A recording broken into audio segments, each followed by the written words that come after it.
আসসালামু আলাইকুম everyone, welcome back to Lovely's cooking. আজকের এপিসোডে আপনাদের জন্য থাকছে ভ্যানিলা ফ্লেভারের choco muffin cake. Muffin cake সাধারণত চকলেট ফ্লেভারের হয়ে থাকে। আজকে আমি আপনাদেরকে ভ্যানিলা ফ্লেভারই চকলেট ছাড়া আমি মাফিন কেক বানিয়ে দেখাবো।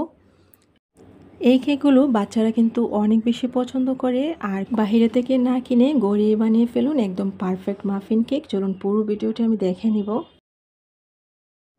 প্রথমে আমি এখানে কাপকেকের মোল্ডগুলোতে আমি বেকিং পেপার দিয়ে দিচ্ছি।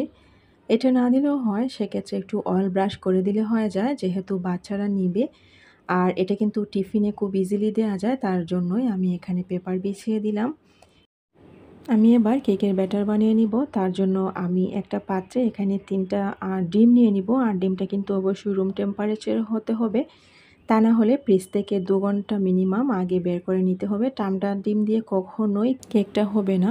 তারপর আমি একটা বিটার দিয়ে মিশিয়ে নিয়েছি। তারপর আমি এখানে চিনি দিয়ে দিব হাফ কাপের চেয়ে সামান্য একটু বেশি, এবং চিনিটা আমি একবারে দিব না, একটু একটু দিব এবং এটাকে মিক্স করে নিব।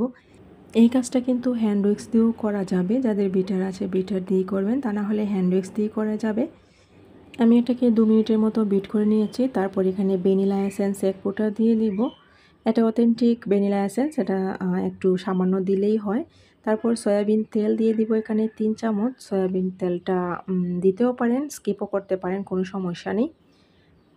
তারপর আমি এখানে আবারও বিট করে দিচ্ছি এবং এটাকে 2-3 মিনিটের মতো বিট করে তারপর আমি বিট করা অফ করে দিয়েছি।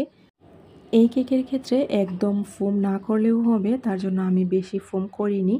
তারপর এখানে আমি শুকনো উপকরণগুলো মিশিয়ে দিব, আমি আগে থেকে মেশাইনি। তারপর এখানে হাফ কাপের চেয়ে সামান্য বেশি আমি আটা নিয়ে নিলাম। তারপর 1 চামচ বেকিং পাউডার নিয়ে এটাকে চেলে দিচ্ছি।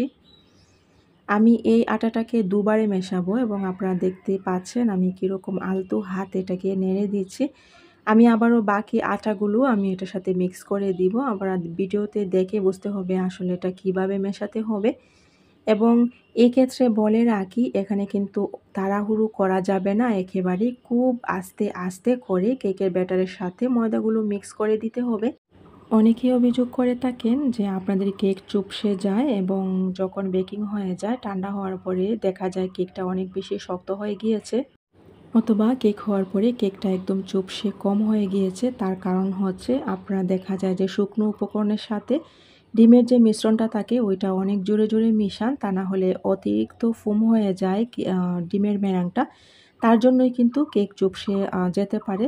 তার জন্য আমি ভিডিওতে যেভাবে আপনাদেরকে দেখিয়েছি প্লিজ এইভাবেই করার চেষ্টা করবেন। এবং আসলে সব কিছুই প্র্যাকটিসের ব্যাপার। আপনারা যত বেশি কেক প্র্যাকটিস করবেন তত বেশি কিন্তু আপনারা দক্ষ হবেন, এটা কিন্তু নিশ্চিত। তাও আমার সম্পূর্ণ রেসিপি আপনারা যদি ফলো করে এই রেসিপিটা তৈরি করেন এই কাপকেকটা, তাহলে ইনশাল্লাহ আপনাদেরটা একদমই পারফেক্ট হবে। তারপর আমি এখানে কিছু চকলেট চিপস আছে, ওইগুলো আমি কেকের উপরে দিয়ে দিচ্ছি। তারপর আমি চুলায় বসিয়ে দিয়েছি লো হিটে, এটাকে 40 মিনিট বেক করব।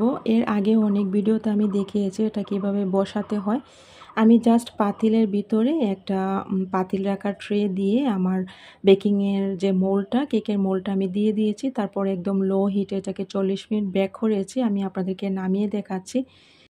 ভেবেছিলাম ওভেনে বেক করে দেখাবো, কিন্তু হঠাৎ ইলেকট্রিসিটি চলে যাওয়ার কারণে আমি ছোটো মোলটাতে নিয়ে তারপর চুলায় বসিয়ে আমি বেক করে আপনাদেরকে দেখাচ্ছি। এক্ষেত্রে যাদের ওভেন নেই তাদেরও কিন্তু হেল্প হয়ে গেল।